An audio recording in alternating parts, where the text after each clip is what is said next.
একটি ceiling fan setting করতে গেলে বা একটি নতুন সিলিং ফ্যান তৈরি হতে গেলে বা তৈরি করতে কোম্পানিতে যেসব মালপত্র বা মেটেরিয়ালস লাগে সেগুলির মধ্যে হলো এটা গোটা একটা সিলিং ফ্যান, তার মধ্যে পেয়ার পার্টস লেগেছে। এটা হচ্ছে স্টেটর, মানে কয়েল বাঁধা স্টেটর।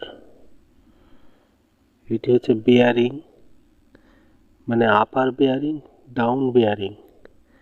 এটি হচ্ছে ডাউন রডের ক্লাম্প, এটি ক্লাম্প, ডাউন রডের ডাউন রড, সিলিং ফ্যানের পাতা। এটা আপার ক্যান, ক্যাপাসিটার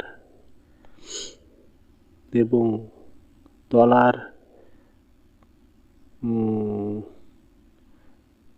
সিলিং ফ্যানের তলার ঢাকনা এবং আপার ঢাকনা।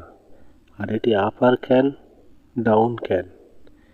মানে টোটাল একটা সিলিং ফ্যান তৈরি করতে গেলে এরকম টোটাল মেটেরিয়ালস হলে এরকম একটা সিলিং ফ্যান তৈরি হয়।